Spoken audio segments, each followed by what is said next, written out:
Are you thinking about applying to Columbia Business School?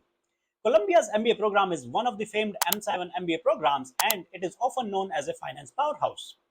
Columbia's program is a top choice for many MBA aspirants, especially finance professionals.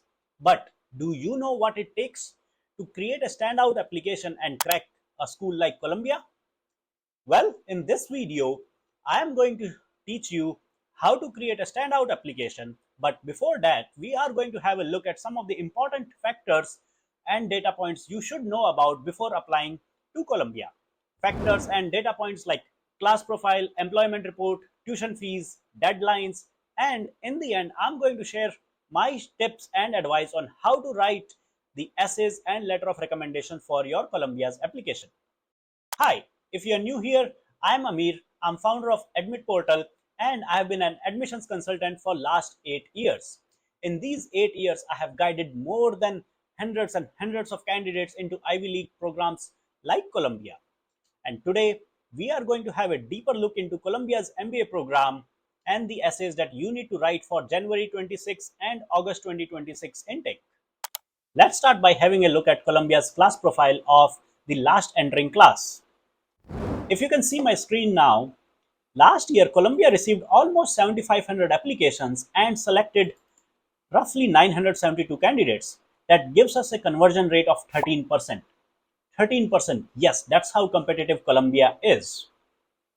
And if you want to crack into this class, some of the important data points that you should be aware of is that the average GMAT score for the last entering class was 732. This is the old classic GMAT score. On the GMAT Focus edition, it would be somewhere closer to 685, 695. So feel free to do the conversion. Similarly, if you are planning to give GRE, the average GRE was roughly, if you look at these two stats here, the average GRE was roughly 324. One thing I would like to caution you against is not to get fooled by this 600 GMAT. This is probably one exceptional candidate who got into Columbia with such a low GMAT score. If we look at the middle 80 percentile of most of these M7 MBA programs, what you will find almost 80% or 90% of candidates have GMAT scores above 700 and GRE scores of above 320 to 323. Other data points to look at is the average experience was closer to 5 years, which is in line with most other M7 MBA programs. But one thing that surprisingly caught my eye was the percentage of international candidates. 46%. This is fairly high compared to other M7 MBA programs, especially if I were to show you data points related to Harvard and Wharton. Let's have a quick look. So this is Harvard's class profile. And last year, Harvard received roughly 10,000 applications, selected 900 candidates, a conversion rate of less than 10%. That's how competitive Harvard is. But if you look at international candidates, Harvard only have 35% of its class coming from international countries. If I were to quickly jump to Wharton, this is Wharton's class profile. And Wharton received similar numbers as of Columbia. They selected a class slightly less smaller than Columbia. Now, when we try to find out the number of international citizens, Wharton doesn't really publish that data clearly. The closest proxy we have is the universities where students went for their undergrad. In this one, if you look at non-US schools were only 22%. That roughly means the percentage of international citizens in Wharton is closer to 22%, maybe slightly higher at 25% at best. So, in that sense, Columbia having 46% international citizens is really good if you are an international applicant. Similarly, if you look at the percentage of women, that were 44%, roughly half. Most M7 programs do make a conscious effort to keep the class fairly balanced. Now let's look at the undergrad majors. A lot of candidates who come to me ask me if their profile or their background is suitable for an MBA program. So one thing I would like to highlight is, first of all, for an MBA program, all sorts of backgrounds are welcomed, but majority of backgrounds do come from a business undergrad, economics, engineering. These are usually the top 3 for most business schools. And then they start diversifying their class profile where they welcome everybody from social sciences, humanities, army backgrounds, and things like that. If we look at previous industries, previous experience of the candidates, again, Finance is the biggest one because we know Columbia is a finance powerhouse. A lot of finance professional and finance aspirants target Columbia. Then comes consulting at 25% and tech at 13%. For most M7 MBA programs, consulting, finance, and tech do account for 65 to 75% of the incoming class, and the remaining gets divided into other diversified industries. So these were some of the important stats that you should look at and benchmark yourself against if you are thinking of applying to Columbia's MBA program. Now let's jump onto the employment report and see what a Columbia MBA program can get you once you graduate. If we look into Columbia's latest employment report, you will see that roughly 86% of the last graduating class accepted offers within 3 months of graduation. Just to highlight, this number is comparatively low this year compared to previous years. In previous years, we have seen employment rates above 90% for most M7 MBA programs. But in 2025, 2024, the recruitment market hasn't been that great. We all know the impact AI is having. That's why the numbers are slightly lower. Most M7 MBA programs are between 85 to 90%. But if we look at salary figures, the median salary $175,000. That's a really great number. This hasn't really come down. Even last year, I think it was closer to 175, 180. Sign-on bonuses $30,000, and there are some other guaranteed compensation, which are usually your performance bonuses, relocation amounts, and things like that. If you ask me where do most of the graduates end up, well, 80% do manage to stay back within US, and most Indians and Chinese, I would guess, come back to Asia. Very few come back to Europe and Central America. Now let's come to the most interesting part. Who is paying these candidates $175,000? If we look at Columbia's graduating class, 30% went into consulting, where the median was slightly higher than 175K. And even more than that, almost 36% went into finance. Of course, when it comes to finance, investment banking is always the top choice, followed by your private equity and investment management. Surprisingly, Columbia put very less percentage into tech. If I were to find tech, it's only 10%.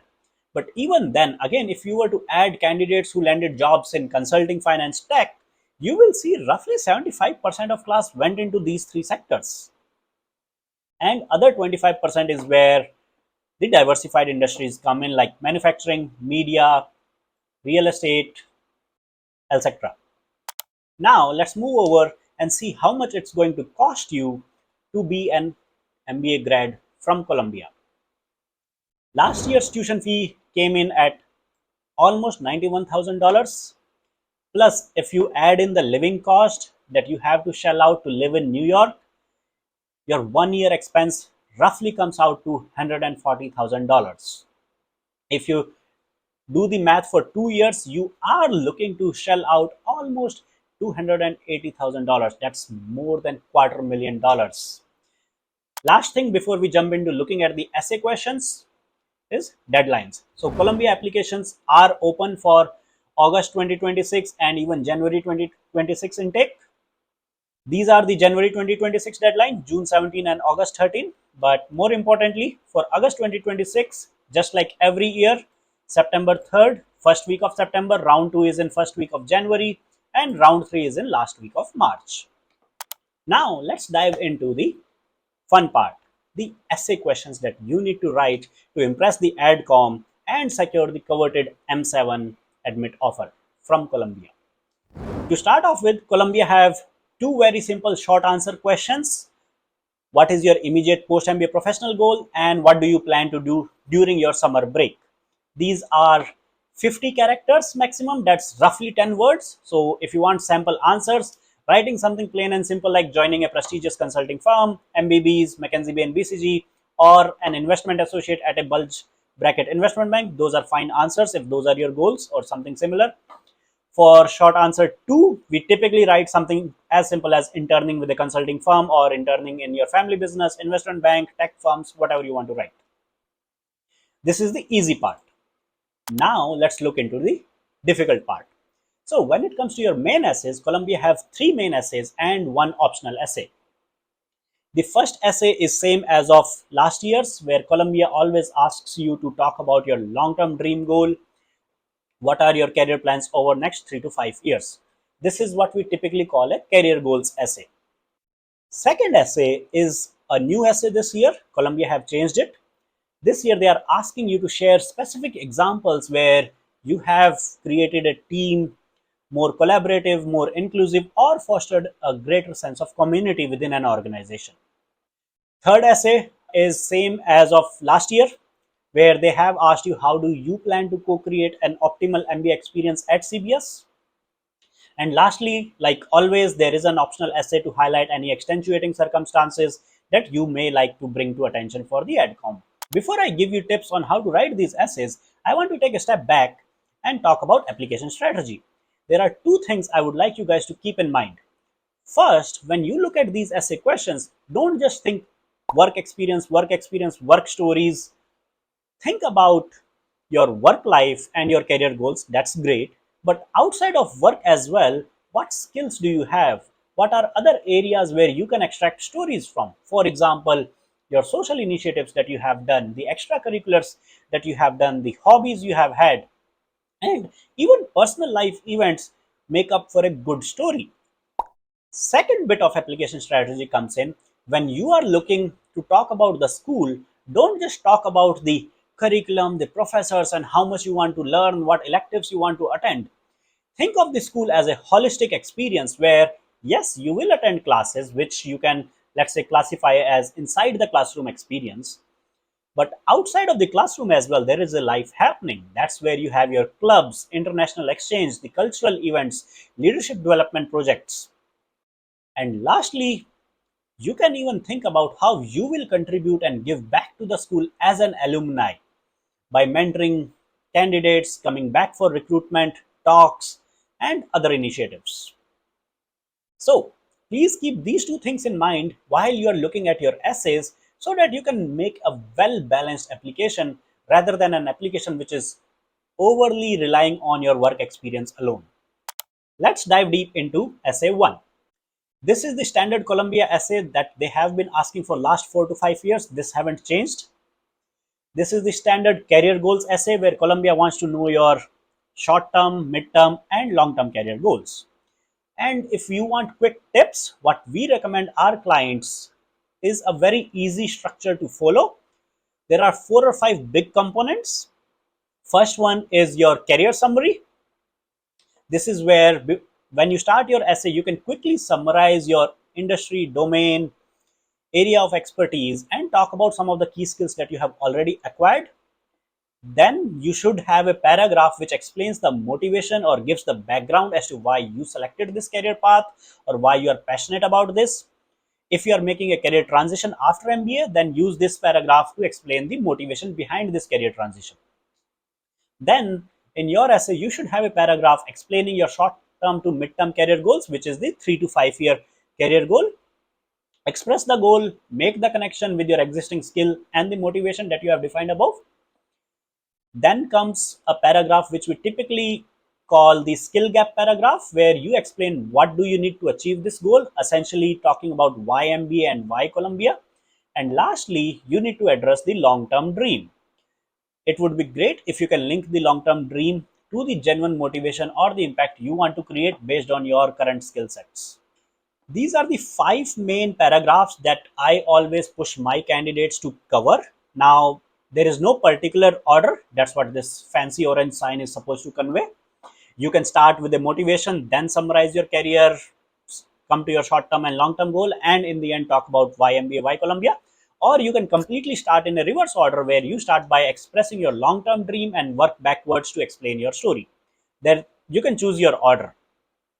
But try to hit or try to have these 5 main paragraphs in your essay which explains your complete story. This is what makes a complete essay. And as a rough guidance, if you can ensure all your paragraphs are somewhere between 80 to 120, that way you will have a very well balanced story. Moving on to essay 2, essay 2 asks you to share a specific example of how you have made a team more collaborative, inclusive, and fostered a greater sense of community. This is where you need to think of a real life example.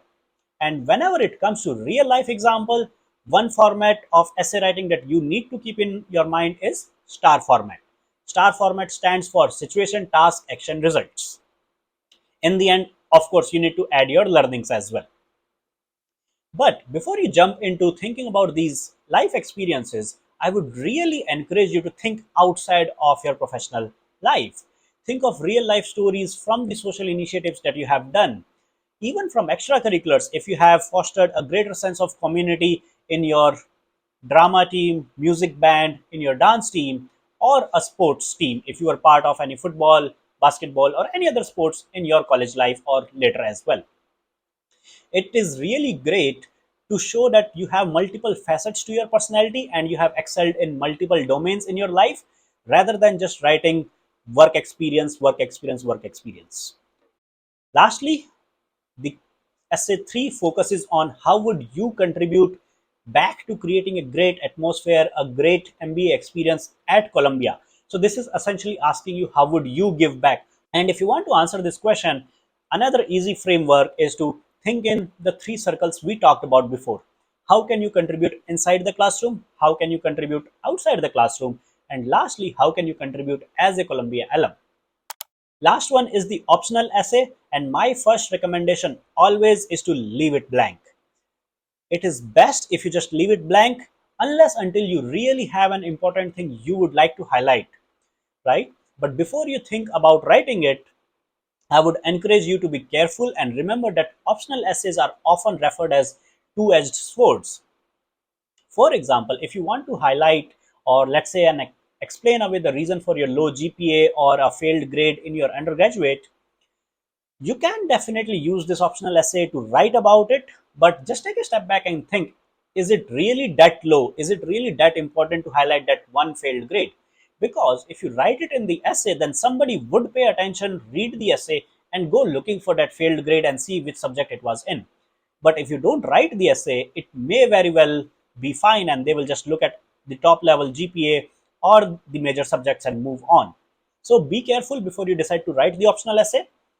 Good examples of when to use the optional essay is, as mentioned before, of course, to explain any low grade, failed grade, or low GPA if there were genuine reasons like medical reasons, family situations. Another reason is career gaps. You should explain any significant career gaps if you have had. And lastly, extenuating circumstances, of course. If you want to highlight the difficulties or the struggles that you have had in life to reach up to this point. So that was all when it comes to writing Columbia's essays, and I hope the frameworks help you write better essays for yourself. If you need more personalized help with your essays, feel free to reach out or comment below on this video. You can obviously go to Admit Portal, create your account for free, and use the resources we have created for you to do more research and find more ways to write better stories. To quickly show you, in Admit Portal, we have a dedicated section for application prep where you can work on your stories. We have made explainer videos on how can you write career goals essay. We have given you samples. How can you write stories around social initiatives, extracurriculars, personal life events, and many other topics. Now let's move on to letter of recommendations. Pay attention to the requirements Columbia have when it comes to letter of recommendations. Columbia only needs one letter of recommendation, but they do encourage you to bring it from your current supervisor. And if you are not able to disclose it to your current supervisor or get his support, then they ask you to explain the reason behind it as well. If you are a reapplicant, Columbia is asking you to write an additional letter of recommendation, but that is only for reapplicants.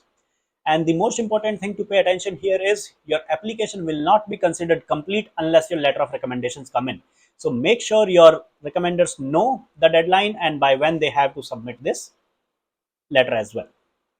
Jumping more into the reco letters, Columbia only asks two questions to be written in 1,000 words. First one is your typical strengths question where they ask about your performance and how do you stand out from your peers. Second question is the constructive feedback question, which most schools ask. Quick tips on how to answer these questions. For the strength question, please make sure to highlight 2 or 3 strengths which you really believe that makes you stand out from your peers. And don't forget to support these strengths by real life example, real life work projects where your recommender can go into details of what was the problem statement, how did you come up with the solution, and the impact you created. Similarly, when you are looking at answering the constructive feedback question, or when your recommender is looking to answer the constructive feedback question, please encourage him to be genuine about it. Share real feedback that you have received in your performance evaluation and back it up by the example where he noticed this, what feedback he gave, and the steps you have taken to improve on this feedback.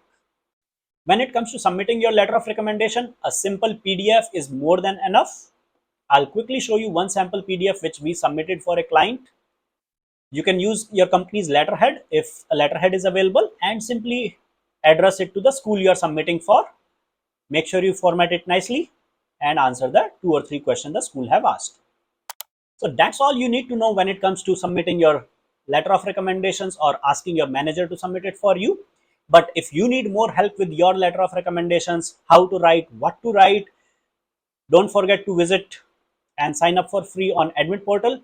We have a dedicated chapter and resources on letter of recommendations. You can visit again my schools and my stories chapter where we have given detailed explanations on whom to ask, how can you answer the question around your strengths and weaknesses, which is the constructive feedback question, and how can you answer any optional question as well. You can watch the lesson. Inside every lesson, we have explainer videos, we have shared sample examples and ideas that you can brainstorm with your manager on writing about your strengths and weaknesses.